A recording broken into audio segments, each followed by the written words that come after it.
मध्य प्रदेश का एक खास बुलेटिन देख रहे हैं आप और मैं हूं आपके साथ हर्षवर्धन सिंह। तो आइए बढ़ते हैं आज की खबरों की ओर। देवास में 20 मार्च का दिन कांग्रेस द्वारा लोकतंत्र सम्मान दिवस के रूप में मनाया गया। इस दौरान कांग्रेस कार्यकर्ताओं द्वारा एक तिरंगा यात्रा भी निकाली गई। गौरतलब है कि एक वर्ष पूर्व आज ही के दिन कमलनाथ ने मुख्यमंत्री पद से इस्तीफा दिया था, इसलिए सरकार गिराने को साजिश व लोकतंत्र की हत्या करार देते हुए 20 मार्च को कांग्रेस द्वारा ये आयोजन किया गया। ये यात्रा महात्मा गांधी की प्रतिमा से प्रारंभ होकर डॉक्टर भीमराव अंबेडकर की प्रतिमा पर संपन्न हुई।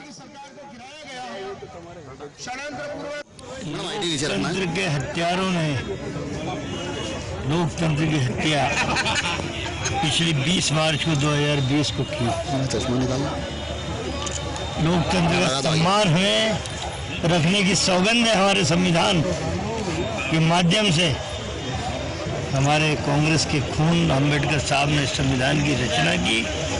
उस संविधान की हत्या, लोकतंत्र की हत्या भारतीय जनता पार्टी ने पूरे मध्य प्रदेश को कलंकित किया। 20 मार्च 2020 को हम चाहते हम विधायकों को खरीद सकते थे। बीजेपी के 35 से 40 विधायक हमारे टच में थे, लेकिन कमलनाथ जी ने कहा कि जो कलंकित किया है लोकतंत्र को, बीजेपी ने विधायक खरीद फरोख्त करके हमें जनता ने 2018 का जनादेश दिया था। कोई बात नहीं, 2023 में फिर जनता का मैंडेट हमें मिलेगा। वो जनादेश कांग्रेस की सरकार बनाने के एक छोटे से कार्यकर्ता की झोली में डाल के फिर मुझे जहाँ जाना वहाँ जाना। 1 साल हो गया है शिवराज सरकार को, करीब 1 साल। आप लोग लगातार सवाल उठा रहे हैं, कभी महंगाई के मुद्दे पे उठाते हैं, कभी जो है अन्य मुद्दे पे। क्या कहना है जो कि सरकार ने सफल बताया 1 साल? ये इससे बड़ा झूठ दुनिया में हो नहीं सकता। और भाजपा तो झूठों की पार्टी मानी जाती है। महंगाई चरम सीमा पे है, पत्रकार भी देख रहे हैं, हम जनता भी देख रही है। 150 रुपये खाने का तेल, 180 रुपये तुअर की दाल, डीजल, पेट्रोल, गैस, क्या चीज़ महंगी नहीं है। इतनी महंगाई सड़ के बोल रही है। आज सोयाबीन का दाम तो किसान को वो 4,500 मिल रहा है। हमारे समय भी 4,500-5,000 था, तब सोयाबीन का तेल 70-80 रुपये था। आज 150 रुपये बिक रहा है। तो महंगाई चरम सीमा पे, इसीलिए इन बीजेपी के चोटों ने नगर निगम के नगर पालिका के चुनाव बढ़ाए हैं। सागर जिला के विकासखंड केसली के नन्ही देवरी ग्राम में प्रत्येक वर्ष की तरह इस वर्ष भी 7 दिवसीय भागवत कथा का आयोजन किया गया। यह आयोजन श्री देवी बालाजी मंदिर में किया गया। द्वितीय दिवस की कथा में कथावाचक बिहारी जी ने अपनी मधुर वाणी से कथा का विचार किया। सभी भक्तों द्वारा इसमें बढ़ चढ़कर हिस्सा लिया गया।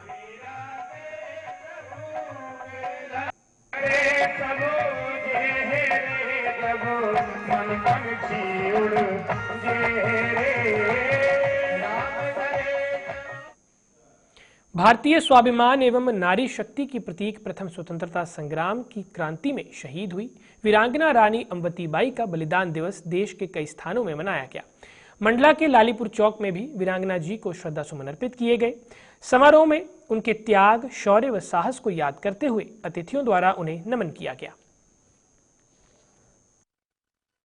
और इस देश की राष्ट्रीयता का और आज़ादी के लिए जो गौरव सिद्ध हुई, और मंडला सहित, महाकौशल अंचल सहित पूरे राष्ट्र के लिए जिन्होंने आज़ादी के मूल्यों की सुरक्षा करते हुए, स्वाभिमान की सुरक्षा करते हुए जो उन्होंने अपनी कुर्बानी दी, जो बलिदान किया, फिरंगियों से जो वो लड़ी, तो आज के दिन हमें यही संदेश मिलता है कि हम सबको आज़ादी के मूल्यों को समझना है।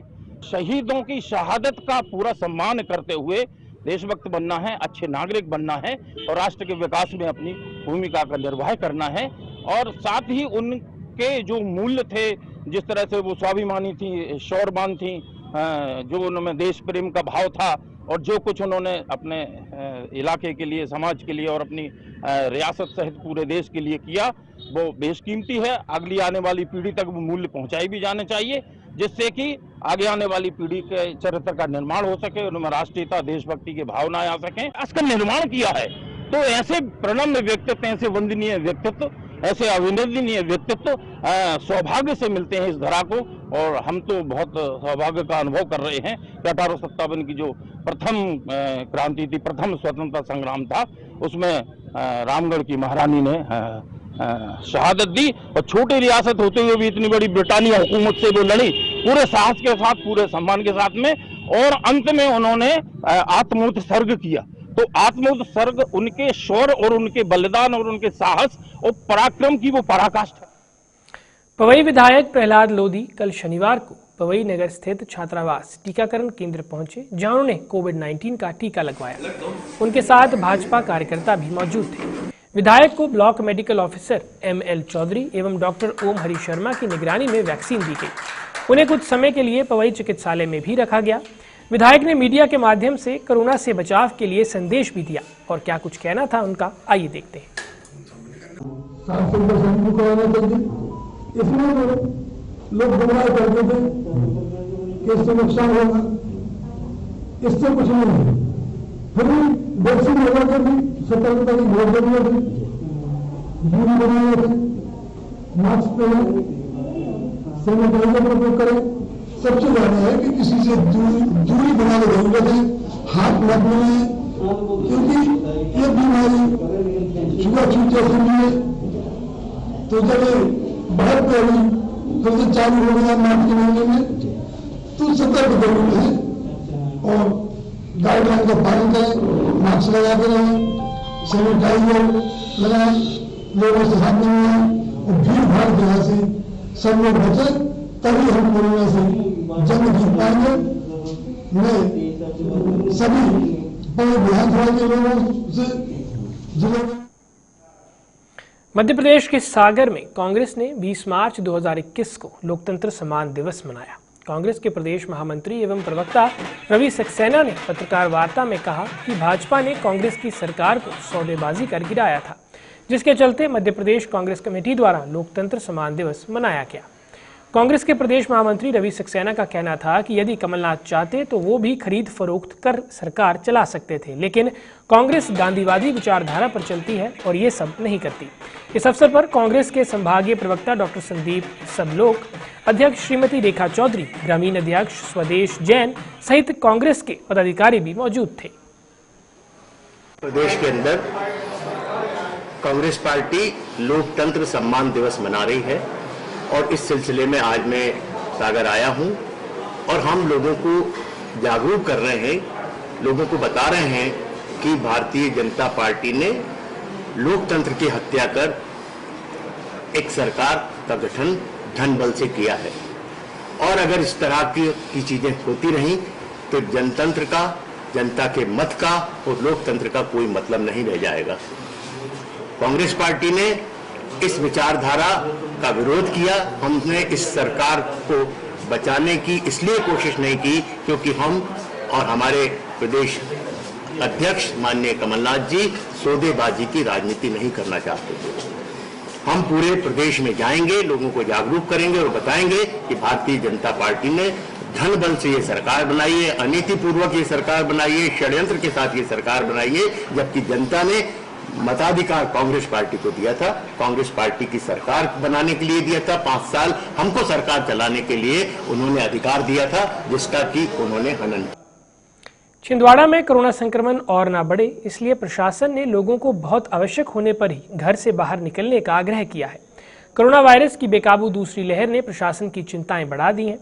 जिले के सभी व्यापारी संगठनों की सहमति पर प्रशासन ने निर्णय लिया है कि हर रविवार को व्यापारिक प्रतिष्ठान बंद रहेंगे। इसके अलावा रोजाना रात 10 बजे से लेकर सुबह 6 बजे तक पूर्णतः दुकानें बंद रहेंगी और आज व्यापारियों ने अपने प्रतिष्ठान बंद रखे। कोविड संक्रमण के वर्तमान परिस्थितियों के दृष्टिगत जैसा आपको विदित है कि हम महाराष्ट्र के एरिया से बाढ़ वाले जिले हैं और इस कारण से महाराष्ट्र में संक्रमण बढ़ने से अपने जिले में भी संक्रमण बढ़ा है और निरंतर पिछले 15 दिन में संक्रमित मरीजों की संख्या बढ़ रही है।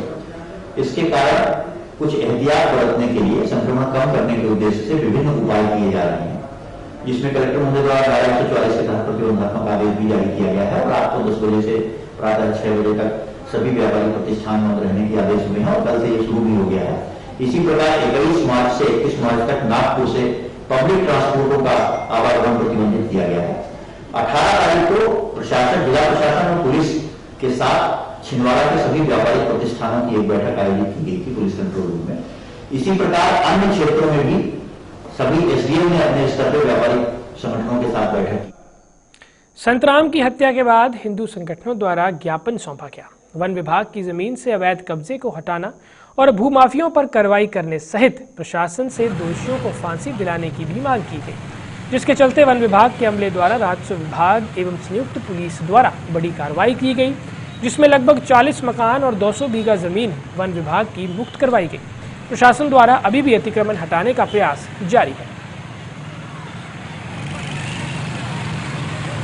कल मुरवास में संतराम अहिरवार, संतराम धौलपुरिया जो हमारे वाल्मीकि समाज के सदस्य थे और वहाँ के सरपंच पटीवी थे, उन्होंने भू माफियाओं के खिलाफ आवेदन जगह जगह दिए थे, जिससे वहाँ के भू माफिया नाराज थे और वहाँ के भू माफिया फकीर मोहम्मद और उनके लड़कों ने मिलकर कल संतराम की निर्मम हत्या मुरवास में सरेराह कर दी।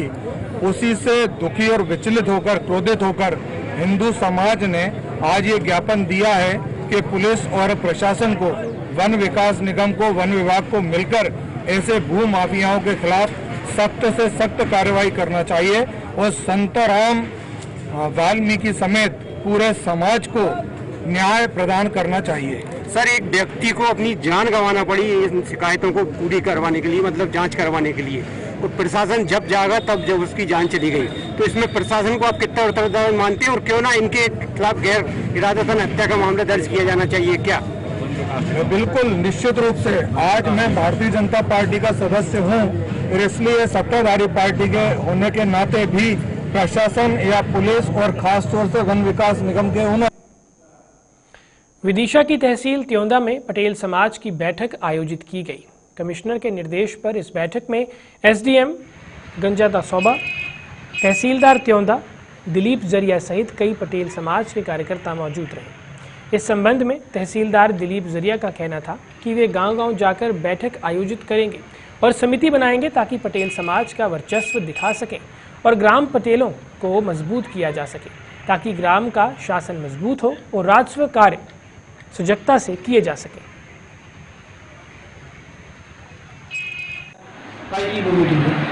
हमारे कमिश्नर साहब का जिस निर्देश था कि पटेल संस्था कमजोर होती जा रही है, राजस्व कार्यों में जो सहभागिता उनकी होनी चाहिए वो नहीं हो पा रही थी। दूसरी बात, पटेलों के कई बहुत दिक्कत है जिससे गाँव में राजस्व प्रशासन के संबंध में थोड़ी दिक्कतें आ रही थी। तो उनका मानना था कि पटेलों को बुला करके उनके सशक्तिकरण के लिए कुछ कार्य किया जाए, उनकी कर्तव्यों का ज्ञान करवाया जाए और जो रिक्त पटेल पद हैं उनकी पूर्ति करके इस संस्था को मजबूत बनाया जाए। इस संबंध में आज त्योंदा में हमने अपने पटेलों को जो नियुक्त हैं उनका एक कार्यशाला आयोजन करी, जिसको बुलाया गया, उनके कर्तव्यों के बारे में बताया गया, रिक्त पदों की हमने जानकारी इकट्ठी करी और माननीय एसडीएम महोदय ने भी पटेल संस्था को मजबूत बनाने के लिए अपना उद्बोधन दिया, उनके कार्यकलापों, क्रियाकलापों के बारे में बताया, उनके कर्तव्यों के बारे में उनका ज्ञान करवाया और हम बहुत जल्द ही पटेल पद की नियुक्ति होती प्रक्रिया शुरू कर रहे हैं। आगामी 1 माह में लगभग सभी गाँव में पटेल नियुक्ति की कार्रवाई पूरी कर ली जाएगी। आपके साथ मेरे साथ एसडीएम महोदय थे वासोदा के, श्री राजेश मेहता साहब, और लगभग 25 कोटवार पटेल आए हुए थे जिन्होंने कार्यशाला में भाग लिया। उन्होंने अपनी समस्याएं राजस्व प्रशासन के बारे में बताई, अपनी स्थिति के बारे में बताया और हमने भी उनको उनके कर्तव्यों का ज्ञान कराया कि वो राजस्व प्रशासन में एक सक्रिय भूमिका निभाएं। गाँव में छोटे मोटे झगड़े होते हैं उनके बारे में बताया कि आप देख करके काउंसलिंग कर सकते हैं, लोगों को समझा सकते हैं। और भी अतिक्रमण की जानकारी है, गाँव प्रशासन के सुचारू संचालन में जो भी बाधा उत्पन्न हो रही है उसके बारे में वो तहसील स्तर में प्रशासन में सही जानकारी जल्दी पहुँचा दें तो हम उस पर एक प्रभावी कार्रवाई कर सकते हैं। इस बारे में सभी पटेलों ने संतुष्टि जाहिर की कि उनको उनके कर्तव्यों का ज्ञान हो गया है और पूरी निष्ठा के साथ वो आगे प्रशासन को सहयोग करने के लिए तैयार हो गए हैं। शेष से जो नियुक्ति की प्रक्रिया है वो हमने चालू कर दी है। 1 महीने में हम सारे ग्रामों में एक पटेल की नियुक्ति कर देंगे। सिंगरौली विधायक रामलल्लू वैश्य द्वारा शनिवार शाम यातायात पुलिस थाना परिसर में पुलिस वेलफेयर पेट्रोल पंप का भूमि पूजन किया गया। इस मौके पर भाजपा जिला अध्यक्ष वीरेंद्र गोयल एवं कलेक्टर राजस्व रंजन मीना, एसपी वीरेंद्र कुमार सिंह, एएसपी सहित थाना प्रभारी एवं तमाम प्रशासनिक अधिकारी भी मौजूद रहे। इस मौके पर विधायक का क्या कहना था, आइए देखते हैं।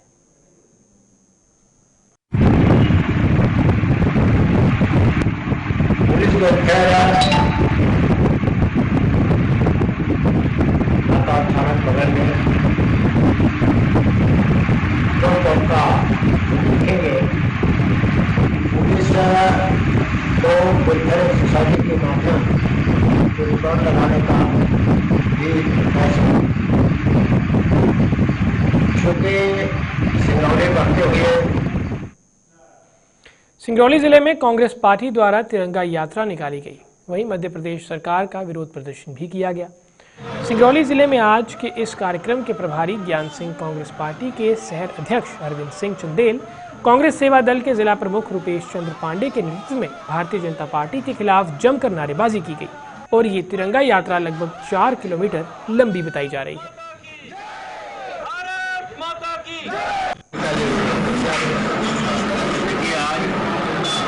प्रदेश भर में प्रदेश कांग्रेस के निर्देश पर लोकतंत्र बचाओ अभियान संविधान दिवस के रूप में मनाया जा रहा है, जिसमें तिरंगा यात्रा हम लोग समूचे प्रदेश में आज निकाली गई है।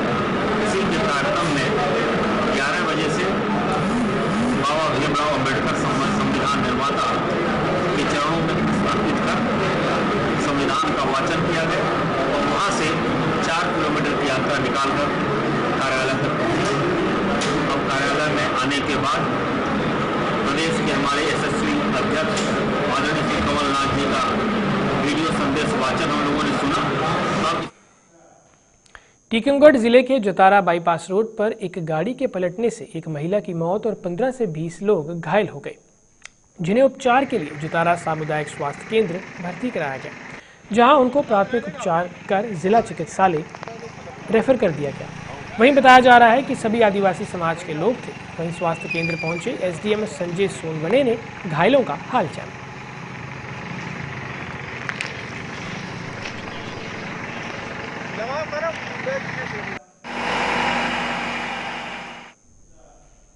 आज के लिए इतना ही। मुझे दीजिए इजाजत। नमस्कार। खबरों से अपडेट रहने के लिए चैनल सब्सक्राइब कीजिए, साथ ही बेल आइकन जरूर दबाएं।